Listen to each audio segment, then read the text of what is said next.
After snagging a $50 million lottery jackpot, my boyfriend Jake quietly passed the ticket to the broke campus queen, Chloe. He tried to cheer me up by saying we still got those college entrance exams coming up and she's got nada left. Thrilled, Chloe sped off recklessly, leading to a crash that ended my life. In court, Jake forged a suicide note in my handwriting and swore that I had taken my own life, with both evidence and testimony backing her. Chloe was cleared of all charges. When I regained consciousness, I found myself back at the moment when Jake was stressing over Chloe's bankruptcy. This time around, I hid the lottery ticket and cleverly hinted to him, "You don't have the cash to save her, but we still have the college entrance exams." The next day, despite having the grades for an Ivy League school, Jake intentionally applied to a lower-tier college and sold his acceptance for $1 million to help Chloe. At school, Chloe's financial downfall was the talk of the campus, and Jake was the most upset of all. His lips were cracked from anxiety, yet he lied to me, saying they were from pulling all-nighters studying. "Sophia, didn't you say you might win the lottery? Did you?" His face lit up with hope. I shook my head, pretending to be bummed, and his face dropped instantly. His eyes filled with sadness as he quickly packed his bag, muttering, "I'm hitting the library to study. I'm not coming home with you." Once Jake was out of sight, I pulled out the lottery ticket I had been clutching. I had lied. I had actually won the lottery, a whopping $50 million. In my past life, I couldn't wait to share the news with Jake, but instead of celebrating, he handed the ticket to Chloe, the campus queen. "We still got those college entrance exams," he said. "She's got nothing left. I'm the class president, Sophia. It's my duty to help struggling classmates." What a joke. If he wanted to help someone, why not use his own money instead of taking mine? After losing the lottery ticket in my previous life, I put all my hopes into the entrance exams. But the day before the test, Chloe, thrilled by her sudden wealth, drove recklessly and killed me. After my death, she was so guilt-ridden that she cried her eyes out. Yet Jake, unable to handle her pain, forged a suicide note in my handwriting and testified that I had taken my own life. With this evidence, Chloe was acquitted and walked free. In gratitude, Chloe confessed her feelings for Jake. With his help, she secured a college recommendation and was accepted into an Ivy League school alongside him. The two became everyone's envy, a picture-perfect couple. Meanwhile, I was left as the forgotten victim of their success. The painful memories surged within me, and I gripped the lottery ticket tightly. This time, I was determined not only to hold on to my winnings and rewrite my fate but also to make those two pay for their betrayal in blood. I quickly cashed in the ticket. After paying $40 million in taxes, I was left with $160 million. Seeing the hefty number in my bank account filled me with a deep sense of security. Even my steps felt lighter as I returned to school. To my surprise, as soon as I stepped onto campus, I saw Chloe crying by the lotus pond. A crowd of fawning admirers surrounded her, offering their sympathy, including Jake, who had claimed to be studying at the library. Among the group, Jake didn't stand out. While others pushed their way to be near Chloe, Jake was left on the sidelines, gazing at her with helpless sorrow. When Chloe caught sight of him out of the corner of her eye, her expression was full of disdain. I suddenly remembered that in my previous life, Chloe only began to see Jake in a new light after he stole my $50 million lottery ticket for her. From that moment, he went from being an unnoticed nobody to the most devoted follower in her eyes. In this life, Jake and I were both broke, and to Chloe, once a wealthy eyes, Jake was nothing more than a bright but impoverished scholarship student. He wasn't worth her attention. Watching Jake's pained expression, longing to love someone he had no chance with, I recalled the happiness on his face in my past life when he handed my lottery ticket to Chloe. "I like her," he had said. "As long as she's happy, I don't care if I end up in hell." Back then, Jake and I were neighbors and desk mates, inseparable. Everyone assumed we were a couple. Even I thought so. Only the final step of confessing our feelings was missing. But that day, after a heated argument, he looked at me with mockery and sneered, "Sophia, how could you think I like you? Being with you is so boring. Most of the time, I wish you were her." Then I remembered, it's impossible. She's so dazzling and full of life, warm like the sun. You're nothing like her, dull and lifeless. Jake's words echoed in my mind. I'm willing to knew anything in my previous life, he proved it. He stole my lottery winnings, protected a murderer, traded a recommendation for Chloe, and entered a prestigious college alongside her. He made himself the hero of his love story while utterly destroying my life. He wasn't a murderer, but he might as well have been. I stared at Jake coldly. In the last life, he sacrificed me to become a champion of pure love. This time, I would ensure Jake sacrificed himself to light up his own so-called romance. After Chloe's family declared bankruptcy, her life spiraled into financial ruin. Short on cash, her entire appearance became haggard and worn. Jake noticed every detail, and it tore him apart. Unable to help her, he sank into self-recrimination, even to the point where he couldn't concentrate in class. Every lecture found him either daydreaming or obsessively searching for quick ways to make money on his phone. My situation, however, was entirely different. In my last life, my financial situation was even worse than Chloe's. Without the lottery, I not only had to study but also work multiple part-time jobs just to scrape together enough money for basic living expenses. But this time, with my lottery winnings, I was free from financial worries. For the first time, I could pour all my energy into studying. And Jake had always been the top-ranked student in our grade, while I was perpetually second. Everyone assumed it was because my intellect wasn't as sharp as his. But I knew the truth. It was the hours lost to my part-time jobs that held me back. If not for that, the top spot would have been mine. And now I was determined to take it back. While Jake was consumed by his financial worries, an opportunity presented itself. The school announced the reopening of a financial aid program with a generous grant of $10,000. There was only one slot available for our class, and 3 of us were vying for it, me, Jake, and Chloe. Chloe's face was full of smug confidence when the homeroom teacher announced the news. Jake immediately turned to her with excitement and said, "Chloe, I don't need this. You should take it." Chloe's face lit up with a radiant smile, and Jake, momentarily stunned, looked at her with even more adoration. I glanced up from my pile of practice papers and smirked. I haven't given up yet. Why should it be hers? My gaze carried a trace of disdain as I turned to Jake. In the past, whenever it came down to choosing between me and him for something like this, I always let him have it. But that was out of choice, not because I couldn't win. Jake might have good grades, but he was arrogant and self-centered, far less approachable than I was with her classmates. When it came to votes, he couldn't beat me. And Chloe, she stood no chance. Before her family's bankruptcy, she carried herself with aloof superiority, refusing to mingle with her peers. Now that she was broke, aside from her Pantic admirers, few sympathized with her. Unless I withdrew, the grant was mine. Both of them understood this. Chloe forced out a few tears, her voice sharp and accusatory. "Sophia, my family's bankrupt. Can't you just let me have this? Don't be so selfish." Ah, there it was. Chloe's trademark move, playing the victim and weaponizing morality. She'd done the same in my last life. She was the one who had recklessly killed me, yet in court, she painted herself as the victim. "It's all her fault," she had cried.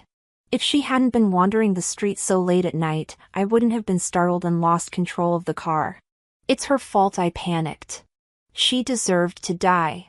My expression turned icy as I prepared to respond. But before I could, a lazy but clear voice cut through the air. "That's a moral blackmail right there. Why should everyone have to accommodate you? We're all struggling." Startled, I turned toward the speaker and found myself surprised to see Ryan Lee, known as the school's heartthrob and the son of a jewelry tycoon. Ryan was famous for his aloofness. It was even rumored that Chloe had transferred to this school just to get close to him. But despite sitting next to her for half a year, Ryan had always treated her with indifference. Now, however, he was openly siding with me and embarrassing Chloe in front of everyone. Chloe's face twisted in a mix of pale shock and furious red. She looked as though she wanted to burn me with her glare. Ryan's intervention snapped everyone else out of their silence, and one by one, the classmates around us began murmuring their disdain for Chloe. "No way. I'm voting for her," someone muttered. "She's ridiculous." Desperate.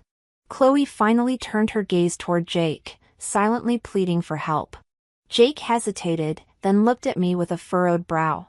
"Sophia," he said cautiously. "Don't you think?" Jake pulled me aside, his voice low and careful. "Sophia, can I talk to you?" His expression was tense, and I could sense he was trying to stay calm, though his eyes betrayed his nervousness. "Sophia," he began, almost pleading. "Can you give up the grant spot to Chloe? It's really important to me. You'll help me, right?" Not far away, Chloe stood motionless, her gaze fixed on Jake, waiting for the outcome. Both Jake and I knew exactly what this was, a test from Chloe. If Jake could convince me to step aside, it would elevate his status in Chloe's eyes. She might begin to accept him, even rely on him. But if he failed, he'd be seen as useless, unworthy of her attention. Their dynamic would end right here, and Jake's secret love for Chloe would die today. Jake was terrified of that outcome. His nervousness was obvious. He even swallowed hard as he waited for my response. On the surface, I pretended to be troubled, but inside I was laughing. I hadn't expected that spending a bit of money would give me the chance to see Jake reduced to such a ridiculous state. It was a delightful surprise. How could I possibly compete with Chloe for this grant spot? The funding behind the school's assistance program came from me. Having received financial aid from the school for years, I decided to give back after my lottery win. Moreover, my ultimate goal was to ensure Chloe saw Jake's worth. If Chloe didn't realize how useful Jake could be, she wouldn't latch on to him. But once she did, she'd cling to him like a leech, draining him of everything he had. I planned to destroy Jake, but not with my own hands. Watching him be ruined by the one he idolized would ensure his suffering lasted a lifetime. Figuring hesitation, I agreed to give up the grand spot. Jake immediately ran back to Chloe, eager to take credit. For the first time, Chloe smiled at him, her eyes curved in delight as she threw herself into his arms. "You're amazing, Jake," she said, her voice sweet and adoring. Her praise turned Jake's face bright-eyed, glancing at me. After all, we had been desk mates since the beginning of the school year. But his eyes quickly darted back to Chloe, who was watching him expectantly. Pretending to consider my opinion, Jake asked, "Sophia, are you okay with this?" I nodded, masking my amusement. It worked perfectly for me. By sitting next to Chloe, Jake would no longer need my help to prove his worth. She'd discover just how much of a tool he could be. After the switch, Chloe shot me a glare filled with venomous hatred. Her expression only made me smile. As expected, once Jake became Chloe's desk mate, she wasted no time in exploiting him. She loved snacks and made Jake run errands to buy her favorite treats daily. Even during class, she had a craving. Jake would skip lessons to fetch whatever she wanted. She enjoyed sneaking out and encouraged Jake to climb over the school walls with her, leading him to internet cafes and shady places. Under the flashing neon lights, she would sway her hips to the music and pass him a cigarette, her lips brushing against his as she handed it over. Under Chloe's influence, Jake transformed with alarming speed. The once praised top student of the school became someone everyone avoided. He skipped class, ignored his studies, and began hanging out in all the wrong places. When Jake reappeared at school after a 2-day absence, his disheveled state shocked everyone. The top 2 buttons of his school uniform were undone, exposing his collarbone, which now bore a fresh tattoo of Chloe's name. The homeroom teacher, who had held such high hopes for Jake, exploded in anger. "Have you lost your mind, Jake?" she shouted furiously. "Do you even realize what you're doing to yourself?" But Jake couldn't even muster the energy to look up. Leaning lazily against the doorway, he looked as though he might drift off to sleep at any moment. It wasn't just an act. Jake was truly falling apart. He was truly exhausted to the point of wanting to collapse right there. Eating, drinking, and having fun all required money, and Chloe was already broke. Of course, she had none to maintain her extravagant lifestyle. Jake relentlessly took on part-time jobs, earning money to reveal his true nature. The journalist's excitement was palpable through the phone. "What's your condition?" they asked eagerly. "This is explosive news," I replied, my voice chillingly calm as images of Ryan's past cruelty flashed through my mind. Those helpless cats he tortured to death, and his smug declaration, "Torturing animals is unethical, not illegal. No one can stop me. Make it as big as possible. I want him to be ruined forever. You can count on me," the journalist promised. True to their reputation, the story broke that very night. News of Ryan's abusive tendencies spread like wildfire. The handsome heartthrob everyone admired was exposed as a violent sadist. It was revealed that his home contained horrifying evidence of animal abuse, dismembered remains and grotesque specimens. The scandal disgusted everyone. "He's vile," one headline read. "A monster hiding behind a charming facade." As for Chloe, she didn't escape scathe. She was carried out of Ryan's house in tears, battered and bruised. It was rumored that she had several broken ribs, but sympathy was in short supply. "Don't feel sorry for her," someone said. "She threw herself at him. She brought it on herself. She wasn't alone, though." Another added, "Her loyal puppy Jake will never leave her side." I laughed coldly at the thought of Jake's unwavering devotion. The emptiness of his desk in class didn't surprise me. Jake's belief in enduring hardship as a testament to love was unshakable. In our past life, when Chloe had faced the risk of jail time for killing me, Jake's first instinct had been to protect her. He saw it as his duty to stand by her, to share her burden, and to strengthen their bond. I imagined he was now at the hospital, fretting over Chloe's medical bills while she clung to him like a drowning person clutching at straws. Ryan's brutality had likely left her with serious injuries, and her financial state meant she couldn't afford treatment. The jewelry tycoon wouldn't pay her bills, he'd probably be glad to see her die in the hospital. At this point, Jake was all she had left. And like a parasitic leech, Chloe would pull him down into the depths with her, ensuring he never surfaced again.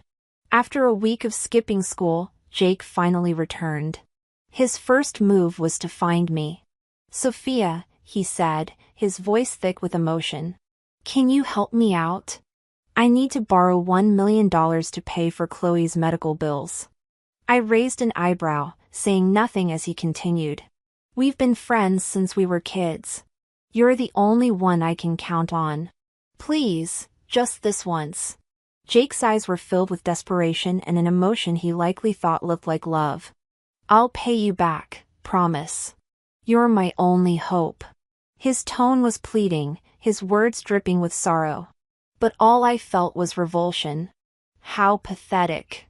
He really dared to think this would work. Throwing a few words at me and expecting I'd saddle myself with $1 million debt, all because his beloved Chloe needed medical treatment. From my past life to this one, Jake had always been consistently selfish. Fortunately, I had anticipated this moment. Sighing, I said, "Jake, I went to the bank to ask about a loan, but they said I don't qualify. I don't have any assets to back it up. But your family home is in your name. If you apply for a loan, they'll approve it." Jake's eyes darted away, avoiding my gaze, and I couldn't help but smirk internally. He wouldn't dare use the house as collateral. Jake's mother, Mrs. Lin, guarded that house like it was her lifeline. If she found out you'd mortgaged it, she might very well kill Chloe herself. Besides, that house was the only asset Jake had. He couldn't bear to part with it. For all his talk of love, Jake cared most about himself. Leaning into my next move, I slowly pulled out a pamphlet from a technical college and offered it. "This school has a program where top students can apply and get a $1 million scholarship right away." Jake's gaze fixed on the pamphlet for a moment. He looked tempted, but hesitation clouded his expression. I pretended to understand, adding gently, "Forget it. Trading your future for love only happens in novels. We're just ordinary people. Nobody has that kind of grand, self-sacrificing love. No sooner had the words left my mouth than Jake snatched the pamphlet from my hands. Scoffing, he said, "You don't understand my love for Chloe at all. What's a future compared to being with her? I'll do anything for her. And who needs the college entrance exams? I can make something of myself without them." With that, Jake turned and stormed off. A slow smile spread across my face. I knew Jake too well. He didn't even truly love Chloe. He loved the idea of sacrificing himself for love. That martyrdom gave him a sense of fulfillment. All it took was a small push for me, and he chose love without hesitation. He despised the monotony of studying and exams, which is why he was drawn to someone like Chloe, who openly rejected it all.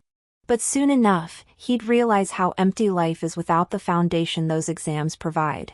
The very next day, Jake declared that after the college entrance exams, he would attend the technical college in the pamphlet. His announcement sent the homeroom teacher into a near fit. Furious, she called him a fool. Other teachers took turns trying to reason with him, imploring him to rethink his decision. "Jake, don't be impulsive," one pleaded. "We'll figure out a way to cover the medical bills. Don't throw your future away. Think about the exams," another added. "You've spent 12 years preparing for this. The exams are your chance to get into a top university and change your life. With a scholarship from Tsinghua or Ping University, you'd have more than enough for the medical expenses. Chloe can hang on for a little longer." The teachers spoke with urgency, trying to appeal to Jake's reason. But the more they pressed, the more determined he became. The pushback only fueled his resolve to sacrifice his future for love, to cast himself as the hero in his own romantic tragedy. That moment, Jake had just returned from the hospital, carrying Chloe in his arms. Her face was pale, and she leaned weakly against him. Her frailty amplified her reliance on him. Jake was her last lifeline, and she clung to him with desperation. She couldn't afford to let him waver now. Chloe glared at the teachers with venom in her eyes and said in a saccharine, mocking tone, "Jake, listen to your teachers. Give up on me. If you go to that technical college, their year-end bonuses will disappear." Her words ignited a wave of disgust on Jake's face. Unable to hold back, he shouted, "I've had enough of this. You're all so selfish, only thinking about yourselves. None of you care about my feelings at all. I love Chloe. I'm willing to sacrifice my future for her. The college entrance exams mean nothing compared to her." His shouting silenced the room. The teachers exchanged looks, their expressions ranging from disappointment to disbelief, as though they were staring at a stranger. The homeroom teacher's face turned icy with disapproval, her hope for Jake completely extinguished. I stepped forward to study the homeroom teacher gently, saying, "Teacher, it's no use.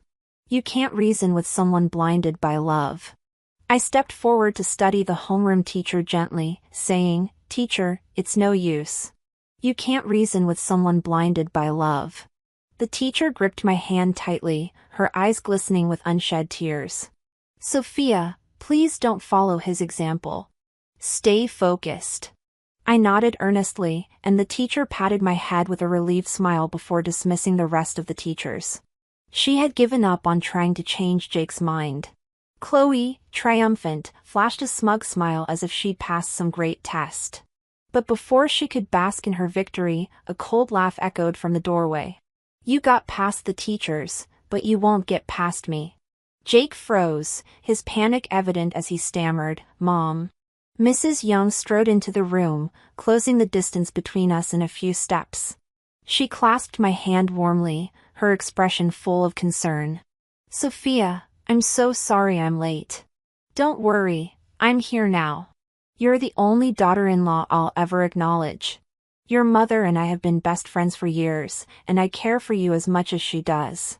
I won't let anyone bully you." Chloe's triumphant expression immediately crumbled. She hadn't anticipated another obstacle, let alone one as formidable as Mrs. Yang. Worse, Jake's confidence began to waver under his mother's scolding. With just a few words, she guilted him into silence, making him too ashamed to mention skipping the prestigious entrance exams again. After delivering her stern warning, Mrs. Young gently invited me to return home with her. "Your mom misses you," she said softly. I nodded but politely excused myself, saying I would come home later. Once she and Jake left, I approached Chloe, who stood there fuming with resentment. Leaning in, I whispered, "Getting around his mom is simple. She has a weakness, greed." Chloe frowned suspiciously. "Why are you helping me?" Smiling sweetly, I replied, "Maybe I'm just moved by Jake's devotion." Chloe tilted her chin proudly, misinterpreting my words. "Of course you are. You're just jealous Jake doesn't like you. And no matter what you do, that won't change." I chuckled silently to myself. Jealous, as if. And as for Jake, the only thing tying me to him was his mother, Mrs. Young. She and my mom were neighbors and best friends, which was why Mrs. Young had always wanted me to be Jake's girlfriend. I was in her eyes the best match within his reach. But Mrs. Young wasn't as trustworthy as she appeared. She was a master manipulator who had completely fooled my mom. In our past life, she was a master manipulator who had completely fooled my mom. After I died, my mom refused to believe I had taken my own life and insisted on investigating the truth. Mrs. Young, using the trust my mom had in her, lured her to a cliff with the promise of evidence and then pushed her off. This time, I would tear off Mrs. Ying's mask and expose her lies, and I would drag Jake down into the abyss alongside her.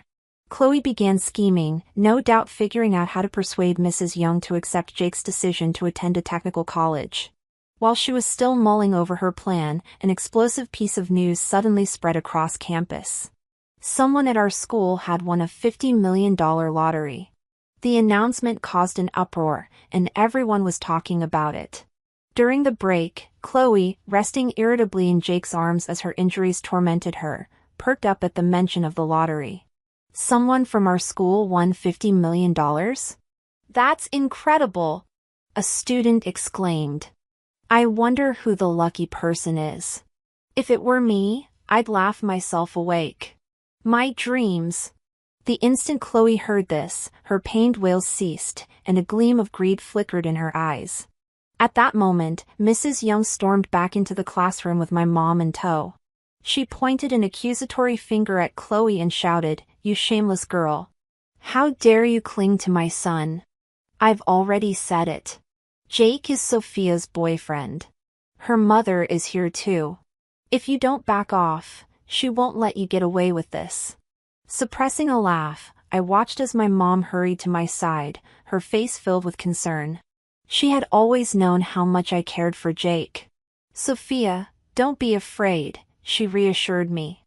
"Mrs. Young has always doted on you. She'll make sure everything works out." Mrs. Young nodded vigorously in agreement. But before they could continue, Chloe suddenly straightened up and boldly declared, "Do you know who won the $50 million lottery?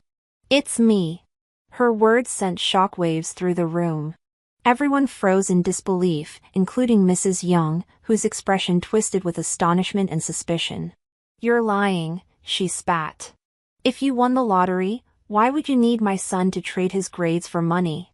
Chloe sneered, "I was just testing your son to see if he'd be willing to sacrifice for me. If he passed, I planned to share the $50 million with him." The mention of splitting the prize money lit up Mrs. Young's eyes with greed. It was unmistakable.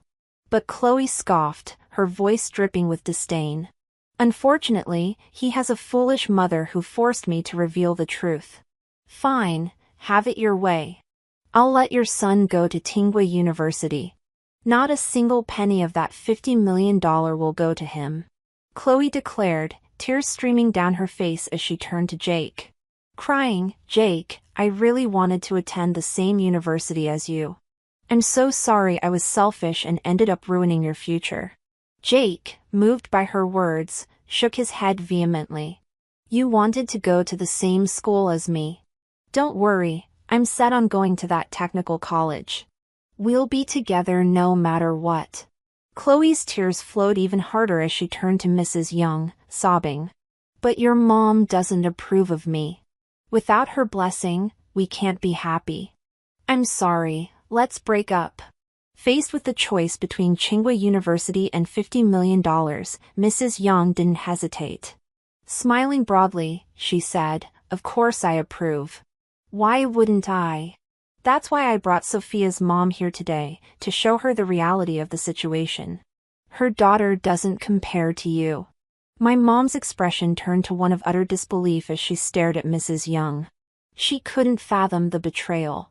Mrs. Yang, growing impatient, snapped, "You see, she has $50 million, while Sophia can't even afford her tuition. How could she possibly compare? Take your daughter and stay away from my son."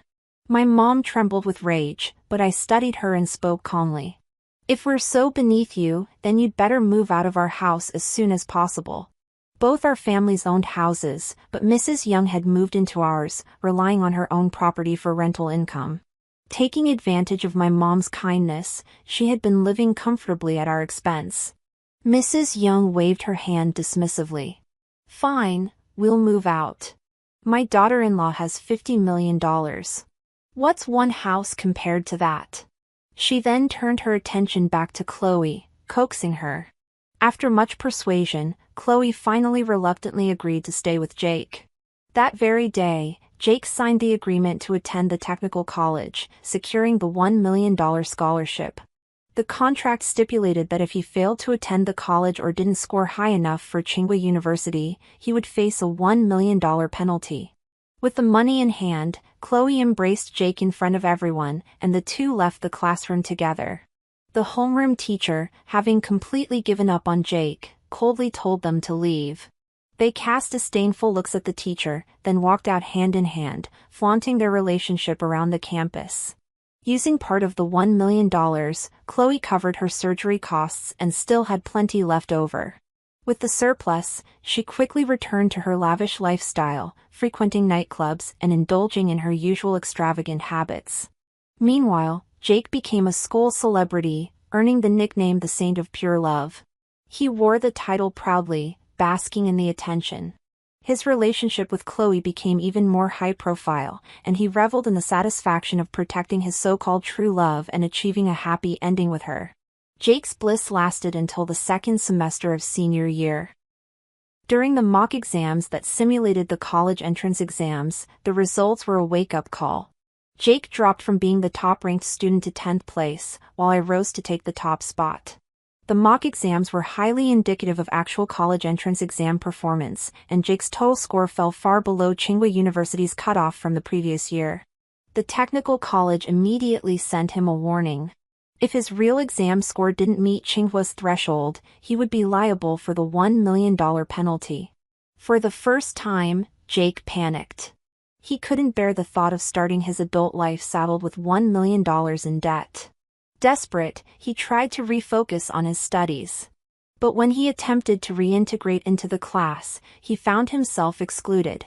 Why wasn't I told about the weekend tutoring sessions? Jake stormed into the teacher's office, his frustration boiling over. Since Jake had signed the agreement, the homeroom teacher had completely given up on him. He was excluded from every class activity, including extra lessons. The teacher, unfazed by his anger, let out a cold, mocking laugh. The school doesn't waste resources on technical college students. Those words seemed to crush Jake, and his face turned an unsightly shade. But he couldn't refute them. "I have talent," he muttered, trying to convince himself. "I don't need extra classes. I can catch up just by attending the regular ones." Jake gave up his habit of skipping class and began attending every lecture diligently. However, after less than a week, his resolve was already starting to crack. He couldn't immerse himself in the class's studying environment.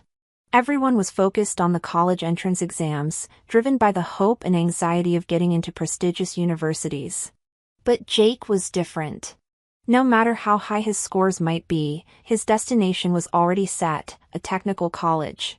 His classmates avoided him, and the teachers ignored his questions, as if he didn't exist. He was treated like air, cut off from the most basic principles of interaction within the group. It was as though a drab gray duckling had wedged into a flock of elegant swans. When Jake had first announced signing the agreement, he'd been celebrated as the saint of pure love. But now he was nothing more than a laughingstock. Day by day, his frustration grew. Meanwhile, Chloe, having spent all the money Jake had earned from the scholarship, strutted into the classroom without a care. Jake immediately approached her, his voice urgent. "Chloe, can you help me pay the penalty fee? Then we can go to Tsinghua together, okay?" Jake had once thought it didn't matter where he went as long as he was with Chloe. But now he understood that it wasn't the same at all. Chloe, startled, stammered, "Paying the penalty fee won't help. I don't have the grades to get into Tsinghua." "I can tutor you," Jake said eagerly, desperation etched on his face. Chloe laughed dismissively. "You might love teaching, but I don't love learning. If you can figure out a way for me to get into Tsinghua without studying, then I'll pay the penalty fee." She thought her response would be enough to pacify Jake, but she failed to notice the determined gleam in his eyes. After class, Jake came over to my desk, smiling warmly the way he used to. "Sophia, congratulations on becoming the top student in our grade. It's been a while since we've talked, hasn't it?" Feigning casualness, he asked, "By the way, which university did you choose for your early admission?" I gripped my pen tightly, suppressing the smirk threatening to surface. As expected, Jake was scheming again, trying to rope me into his plans. In our past life, he'd stolen my early admission offer and used it to secure Chloe's spot at Tsinghua. Now it was time to settle the score. "Tsinghua," I replied calmly. Hearing my response, Jake's eyes immediately gleamed with greed. He licked his lips and said, "That's an excellent choice. Sophia, can I take a look at your early admission letter?" Early admission letters from top universities are formal agreements sent to outstanding students. Signing and returning the document guarantees admission, and the university follows up with an official acceptance letter. Jake, with his knack for forgery, could easily replicate the letter using the details from mine. By altering the information, he could replace my name and photo with Chloe's, effectively transferring my spot to her without anyone noticing. In our past life, this was precisely how Jake had stolen my admission and given it to Chloe after I had died. I smiled faintly and handed him the letter. Jake eagerly scanned the details, committing every line to memory. His face lit up with triumph as he returned the letter to me. Feigning a sympathetic tone, he congratulated me. "Sophia," then with a smug expression, he strode back to his seat and leaned close to Chloe, whispering about his plan to secure her spot at Tsinghua using my admission offer. Chloe let out an excited shriek. "Jake, is that true? You're amazing!" Jake tilted his chin proudly, his face glowing with self-satisfaction. "Of course. Just wait. You're going to Tsinghua with me." Chloe, overjoyed, threw her arms around him. Though Jake didn't like studying, he still clung to the belief that his scheme would work. "Chloe, even if you're not into learning, I can teach you," he said cheerfully. "Once the acceptance letter arrives, you'll help me pay the penalty fee, right? Then we can go to Tsinghua together." Chloe averted her eyes nervously, nodding. There was no way she'd tell Jake the truth, that she hadn't won the lottery at all. Jake, oblivious to Chloe's hesitation, hummed a tune as he flipped through his textbook, clearly pleased with himself. I leaned back in my chair, watching him lazily, my shoulders shaking with silent laughter. He truly thought I was as naive as in my past life, ready to walk blindly into his trap. "Jake, I've already prepared your grave," I murmured to myself. "Enjoy this fleeting moment of joy because soon you'll sink into the darkness forever." Jake successfully forged Chloe's admission information and swapped it with mine. When I sent out my official acceptance form, Jake and Chloe were ecstatic. Unable to contain their glee, as my classmates congratulated me on being admitted and told me I had a bright future ahead, Chloe couldn't help but let out a laugh. "Don't celebrate too early," she said with a smug smile. "The final admit might not be who you think." One of my classmates shot back, "Whoever it is, it definitely won't be someone ranked last in the grade. Go talk about your romance elsewhere." What do Tsinghua and college entrance exams have to do with a pair of technical college sweethearts like you? The classroom erupted with laughter, and comment after comment tore at Chloe's pride. Her face twisted in anger as she snapped, "For your information, the person Tsinghua accepts will be me. The agreement has already been sent." No longer trying to hide her intentions, Chloe openly bragged about her supposed early admission to Tsinghua, claiming she'd soon receive the official acceptance letter. Though most of my classmates dismissed her claims as nonsense, her confidence made some uneasy. They approached me, warning me to be cautious, as these types of identity theft schemes had occurred before. The penalties were severe, expulsion at best, criminal charges at worst, which had largely deterred such behavior. But no one could guarantee that Chloe wouldn't be reckless enough to try. I just smiled, offering no response. I had already planned everything. The day the acceptance letters arrived, Chloe and Jake were the first to rush into the classroom. When the homeroom teacher entered with the letters in hand, Chloe's gaze locked onto them, staring so intensely it was as if she could burn a hole through the envelopes. Jake gently held her hand, trying to calm her nerves. "Don't worry," he said soothingly. "Your name is definitely on that letter." The teacher raised the envelopes, her cold gaze sweeping across Chloe and Jake. "I have 2 early admission letters here," she said icily. "One is for Chloe, admitted to Tsinghua University." Chloe let out a piercing shriek of joy, jumping up and down in celebration. But Jake's expression flickered with unease, and the second the teacher continued, is for Sophia, admitted to Peking University. Jake's face instantly drained of color, while Chloe continued to celebrate, oblivious to the shift in tone. The teacher's next words cut through the room like a blade. "Tsinghua informed us that Sophia had already declined their offer, and they have the records to prove it. However, someone attempted to use her personal information to fraudulently claim her spot. This is a serious violation, and we will handle it with utmost severity." Chloe finally realized something was wrong, turning to Jake. She frowned and hissed, "What's going on? Didn't you say everything was foolproof?" Jake's panicked gaze darted to me, his voice trembled with rage as he growled, "Sophia, you set me up." I smiled faintly. "I just went along with your plan." Jake's plan was admittedly flawless. He banked on the assumption that Tsinghua wouldn't have my updated information. By overriding my personal details with Chloe's, he intended to make her the recipient of my admission. That's why he was so eager to confirm which university I had chosen. But what he didn't know was that I had been playing him from the very beginning. I hadn't chosen Tsinghua. My actual selection was Peking University. Everything else had been a smokescreen. The homeroom teacher's voice rang out like the final judgment. "Jake and Chloe, the school has reviewed your fraudulent actions and issued a decision." All eyes turned to the teacher, waiting for the verdict. "You are both expelled. Furthermore, your eligibility for the college entrance exams is revoked." The teacher's words landed like a thunderclap.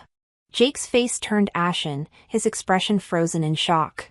Chloe, on the other hand, erupted into a fit of anger. "Why am I being punished? This was all Jake's doing. I didn't participate. If anyone should be punished, it's him." Jake looked at her in disbelief. He had never imagined that the woman he loved would throw him under the bus at a moment like this. Chloe, refusing to accept the outcome, angrily pressured Jake to admit that it was entirely his idea and had nothing to do with her. The homeroom teacher looked at them both with a mocking smile, her disdain palpable. I raised my head and said what everyone was thinking. "Jake, how does love taste now?" Jake's expression turned bitter. In the end, he took full responsibility for the scheme, preparing to pack his things and leave the school. But he hadn't anticipated that things were far from over. As soon as the expulsion was official, the technical college that had given Jake the 1 million scholarship sent our present a veto demand. 10 million penalty fee for breaching the contract. The representative, visibly annoyed, sneered at Jake. "I knew you were an idiot when you signed that deal. Who gives up Tsinghua for a measly million? Hurry up and pay the 10 million, or you can spend the rest of your life rotting in prison." The mention of prison turned Jake's face pale with fear. Falling to his knees, he begged the representative for more time. My girlfriend won the $50 million lottery. $10 million is nothing. I'll get the money from her right away. Scrambling, Jake ran to find Chloe, who was at that moment holding one of my Hermes bags, a bag she'd stolen from me. I caught her red-handed, but Chloe refused to admit it. This Hermes bag is mine, she declared arrogantly. I used to be rich. You're just a poor scholarship student. How could you possibly afford something like this? The onlookers murmured in agreement. After all, Chloe had once been a wealthy socialite, and with her alleged lottery winnings, owning a Hermes bag seemed perfectly plausible. Meanwhile, I, a struggling student relying on part-time jobs, couldn't possibly afford such a luxury. Chloe clutched the bag tightly, her eyes gleaming with triumph. I couldn't help but laugh at the absurdity of it all. She truly had no intention of coming clean, so it seemed I would have to reveal the truth myself. Clearing my throat, I prepared to expose her lies. But before I could say a word, Jake stormed up behind me and slapped me across the face. The blow was so forceful that my vision blurred and a dull pain radiated from my cheek. Stars danced before my eyes, and if not for a classmate catching me, I would have collapsed from the momentum. Jake glared at me with unbridled hatred. Sophia, haven't you done enough? You schemed against me, and now you're trying to smear Chloe. I'll kill you. Stunned and disoriented, I raised a trembling hand to my lips, only to feel the cold trickle of blood. The sight of it snapped a nearby classmate into action, and they ran off to get a teacher. After striking me, Jake immediately turned his attention back to Chloe, rushing to her side. Are you okay, Chloe? Did she hurt you? Chloe recoiled in disgust, roughly shaking off his hand. Why are you still here? You should have been expelled already. Panicked, Jake grabbed her wrist and pleaded.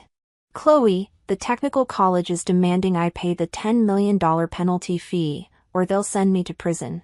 Please, you have to help me. Chloe cast him a disdainful glance, her voice dripping with contempt. Help you? Keep dreaming. Why should I give you money? Chloe sneered. Jake grabbed her wrist tightly, his voice trembling with anger. That money was borrowed for you. I took the fall for you and got expelled because of you. I love you. I've done so much for you, and now you won't even help me with 10 million? Chloe scoffed, her tone dripping with disdain. If you weren't useful to me, do you think I'd have wasted my time with you? Take a good look at yourself. Who do you think would want someone like you? Sacrificing yourself for me is your honor. As for repayment, don't even think about it. Now that Jake had lost all value to her, Chloe no longer felt the need to keep up any pretense. Jake was consumed by fury. You're the one who said you had 50 million. If it weren't for that, why would I have signed the agreement so easily?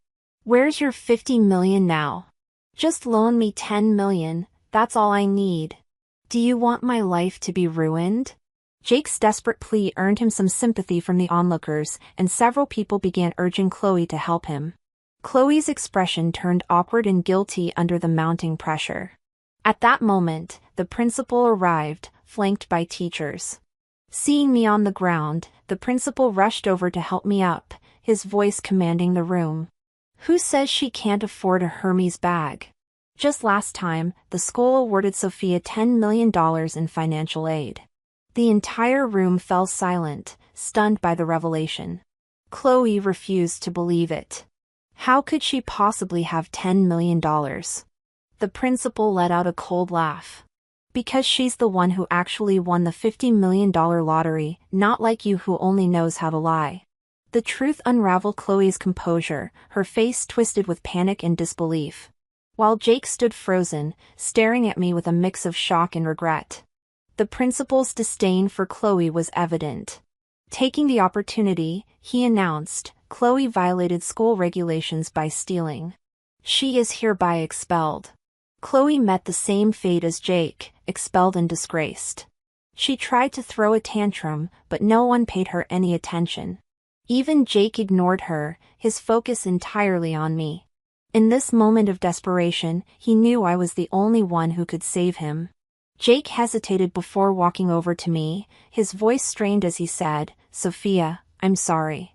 I pressed a cold pack against my swollen cheek and replied, "Your apology is not accepted.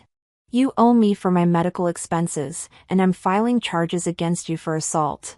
Jake's expression darkened instantly. Frowning, he snapped, "Didn't you like me? If you pay the 10 million, I'll be with you. Isn't that what you've always wanted?" His condescending tone, as if I should feel grateful for his offer, made me laugh in disbelief. My laughter was sharp, laced with mockery. "Do you think you're worth anything? You're just a man about to go to prison. Why would I ever want you?" Jake's face flushed with embarrassment and anger. "Stop pretending," he barked. "You've always liked me." There was a hint of pride in his expression, as if my affection for him was some kind of trophy. But it only disgusted me further. So he had always known. He knew I liked him even when he stole my lottery ticket to give to Chloe, when he forged my suicide note, and when he stole my college admission spot. He knew, and he used my feelings to create a perfect future for his so-called true love, all while trampling on my sincerity. Someone like him deserved no sympathy. My last shred of affection for him evaporated completely. The 10 million penalty fee, plus my medical expenses and damages for emotional distress. "Jake, get ready to spend the rest of your life in prison." Panic and despair clouded Jake's eyes as he fell to his knees, begging me for forgiveness. But his pleas meant nothing to me. In our past life, he had shielded a murderer. In this life, he would rot in jail. Once Jake's fate was sealed, it was Chloe's turn. Being expelled from school was nothing compared to the hit and run she committed in our past life. I had already devised the perfect punishment for her, one that would make her wish she were dead. With $160 million at my disposal, I was just getting started. I began deliberately learning about investments and stepped into the jewelry industry. Money sitting idle is dead money, and I didn't want to just hold on to $160 million.